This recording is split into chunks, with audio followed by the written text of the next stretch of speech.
নমস্কার বন্ধুরা, ডলির রন্ধনশালায় সবাইকে স্বাগত। আর আজকে তোমাদের সাথে শেয়ার করব সলিড চিকেনের দারুণ একটা রেসিপি।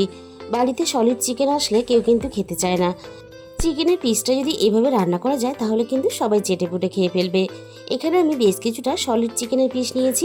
চিকেনটাকে আমি খুব ভালোভাবে ধুয়ে পরিষ্কার করে নিয়েছি। এবার আমি চিকেনের মধ্যে কিছু উপকরণ দিয়ে চিকেনটাকে খুব ভালোভাবে মেখে নেব। প্রথমে আমি চিকেনের মধ্যে দিয়ে দিলাম স্বাদ মতো লবণ। এবার আমি চিকেনের মধ্যে দিয়ে দেব হাফ চামচের একটু কম হলুদ গুঁড়ো। সাথেই আমি দিয়ে দিলাম হাফ চামচের একটু কম ঝাল লঙ্কার গুঁড়ো। এখানে লঙ্কার গুঁড়োটা খুব বেশি পরিমাণ দিলে তাহলে অনেকটা ঝাল হয়ে গেলে খেতে ভালো লাগবে না, তাই অল্প পরিমাণ এখানে কিন্তু লঙ্কার গুঁড়োটা ব্যবহার করতে হবে। আমি এখানে 1 চামচ পরিমাণ আদা রসুন বাটা দিয়ে দিলাম, আর সাথে দিয়ে দিলাম একটা ডিম। আর আমি এখানে সবশেষে দিয়ে দেব 1 চামচ পরিমাণ সয়া সস। এবার আমি সবকিছুর সাথে চিকেনটাকে খুব ভালোভাবে মেখে নেব। এইভাবে চিকেন মেখে রান্না করলে দারুণ টেস্টি হয়। আর এখানে কিন্তু কোনো রকম আমি কর্নফ্লাওয়ার বা ময়দা কোনো কিছুরই ব্যবহার করব না। চিকেনটাকে আমি খুব ভালোভাবে হাত দিয়ে মেখে নিয়েছি। আর চিকেনটা কিন্তু কোনো রকম রেস্টে রাখার প্রয়োজন নেই। মাখার পরে সাথে সাথেই কিন্তু তোমরা রান্নাটা করতে পারবে। এবার তাহলে রান্নার দিকে যাওয়া যাক। প্রথমে আমি কড়াইয়ের মধ্যে প্রয়োজন মতো সরষের তেল দিয়ে দিলাম। আমি এখানে সরষের তেলে রান্নাটা করছি, তোমরা চাইলে যে কোনো তেলেই কিন্তু রান্নাটা করতে পারো। তেলটাকে আমি প্রথমে খুব ভালোভাবে হাই হিটে গরম করে নিলাম। তেলটাকে হাই হিটে গরম করে নিয়ে এবার আমি গ্যাসের আঁচটা মিডিয়ামে রেখে একে একে চিকেনের পিসগুলোকে তেলের মধ্যে দিয়ে দেব। আর চিকেনের পিসগুলো তেলের মধ্যে দেওয়ার সময় এইভাবে চামচের সাহায্যে দেওয়ার চেষ্টা করবে, তাহলে সমস্ত মশলা সমেত চিকেনগুলোকে তেলের মধ্যে দিতে সুবিধা হবে। যতটা চিকেন একসাথে দেওয়া সম্ভব ততটাই কিন্তু আমি চিকেন এখানে তেলের মধ্যে একসাথেই দিয়ে দিলাম। এবার আমি চিকেনগুলো একটা সাইড খুব ভালোভাবে হতে দেব। আর হাই হিটে কিন্তু চিকেনগুলো ভাজবে না, তাহলে চিকেনটা ভিতর থেকে খুব ভালোভাবে ভাজা হবে না। মিনিট 5 মতন আমি চিকেনটাকে একটা সাইড খুব ভালোভাবে ভেজে নিয়ে অপর সাইডটা আমি ভাজার জন্য এইভাবে উল্টে পাল্টে দিলাম। চিকেনটা আমি খুব ভালোভাবে নাড়াচাড়া করে দুটো সাইডই সুন্দর করে ভেজে নিয়েছি। আর এইভাবে চিকেনটা ভেজে নিলে তাহলে কিন্তু শুধু শুধু খেতে খুব ভালো লাগে। চিকেনটা আমার এখানে ভাজা রেডি হয়ে গেছে। এবার আমি সমস্ত চিকেনগুলো তেলে থেকে ছেঁকে তুলে নেব।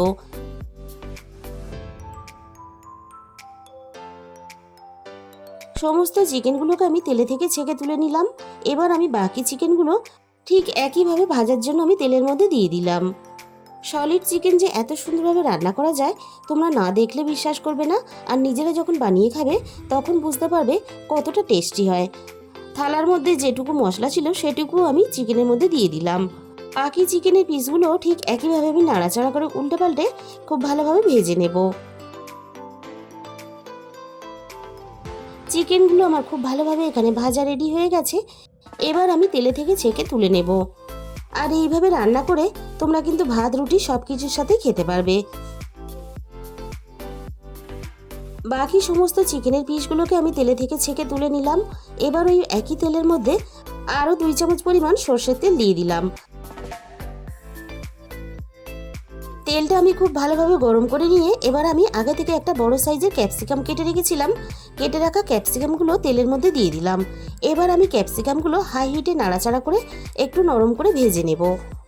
আর অল্প একটু ক্যাপসিকাম দিলে তাহলে রান্নার স্বাদ ও গন্ধ দুটোই বেশ ভালো হয়। ক্যাপসিকামগুলো দেখো আমি নাড়াচাড়া করে খুব ভালোভাবে ভেজে নিয়েছি। এবার আমি ক্যাপসিকামগুলো তেলে থেকে ছেঁকে তুলে নেব।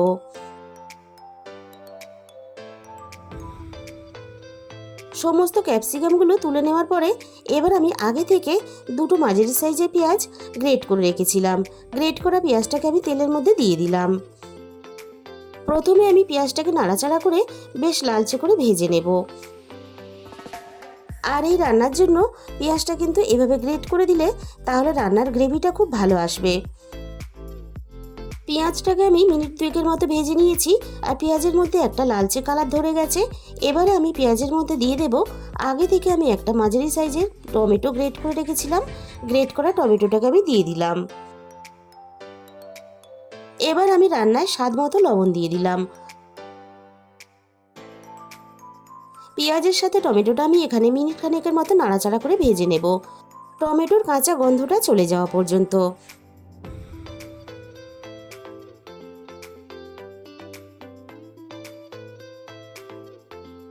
এবার আমি এখানে আদা রসুন বাটা দিয়ে দেব।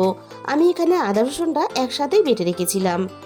আদা রসুন বাটাটা আমি রান্নার মধ্যে দিয়ে দিলাম।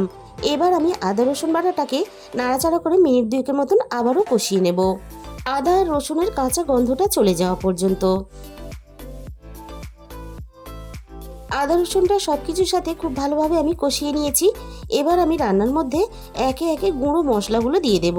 প্রথমে আমি দিয়ে দিলাম 1 চামচ পরিমাণ হলুদ গুঁড়ো, আর সাথে আমি দিয়ে দিলাম 1 চামচ পরিমাণ ঝাল লঙ্কার গুঁড়ো। তবে এই রান্নার জন্য ঝালের পরিমাণটা অবশ্যই তোমরা তোমাদের নিজেদের মতো ব্যবহার করবে। আর আমি এখানে সবশেষে দিয়ে দিলাম 1 চামচ পরিমাণ ধনে গুঁড়ো। যাতে মশলাটা পুড়ে না যায় তার জন্য আমি এখানে সামান্য পরিমাণ জল ব্যবহার করলাম।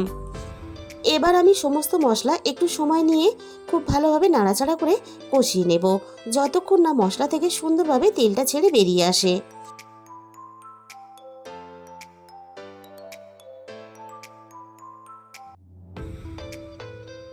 8 থেকে 9 মিনিটের মতন আমি মশলাটাকে নাড়াচাড়া করে খুব ভালোভাবে কষিয়ে নিয়েছি, আর মশলা থেকে সুন্দরভাবে তেলটাও আলাদা হয়ে গেছে। এবার আমি রান্নাতে বড় বাটির 1 বাটি পরিমাণ জল দিয়ে দিলাম।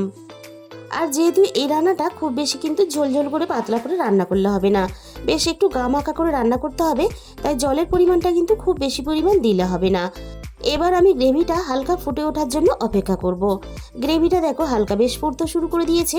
এই সময় আমি এখানে ভেজে রাখা সমস্ত চিকেনগুলোকে দিয়ে দেব। চিকেনগুলো নাড়াচাড়া করে এবার আমি খুব ভালোভাবে গ্রেভির সাথে মিশিয়ে দেব। এবার আমি চিকেনের পিসগুলোকে খুব ভালোভাবে রান্না হতে দেব। মিনিট 15 পরে আমি চিকেনের একটা পিস তুলে তোমাদের দেখিয়ে দেব। দেখো চিকেনের পিসগুলো কতটা সুন্দরভাবে সিদ্ধ হয়ে গেছে।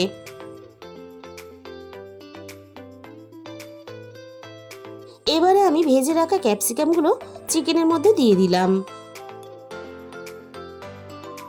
এবার আমি ক্যাপসিকামগুলোকে গ্রেভির সাথে নাড়াচাড়া করে মিশিয়ে দিয়ে মিনিট 2 মতো রান্না করে নেব।